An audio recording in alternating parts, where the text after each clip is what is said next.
আসসালামু আলাইকুম। আপনারা আমার কাছে অনেকেই জানতে চান চেক সম্পর্কিত। চেক সম্পর্কিত অনেক বিষয় রয়েছে।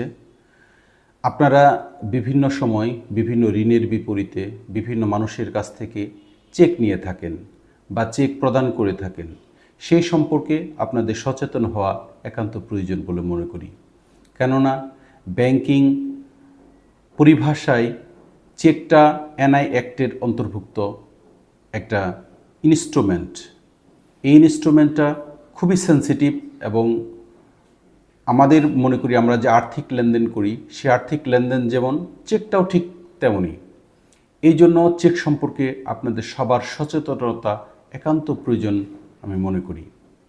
আপনারা যখন কাউকে চেক দিবেন সেক্ষেত্রে অবশ্যই দেখবেন বলে কোন পারপাসে লিখিত না অলিখিত বা ব্ল্যাঙ্ক চেক আপনারা ব্যবহার করছেন কিনা। ব্ল্যাঙ্ক চেক ব্যবহার করা থেকে আপনারা সচেতন থাকুন। আমি চেকের উপর একটা ভিডিও খুব শীঘ্রই আনছি আপনাদের মাঝখানে।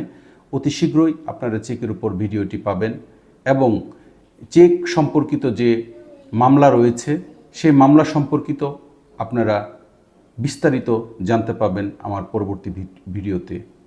আপনারা আমার এই লিগ্যাল কনসেপ্ট বিডিএ চ্যানেলে চোখ রাখুন। খুব শীঘ্রই ভিডিওটি পাবেন। ধন্যবাদ।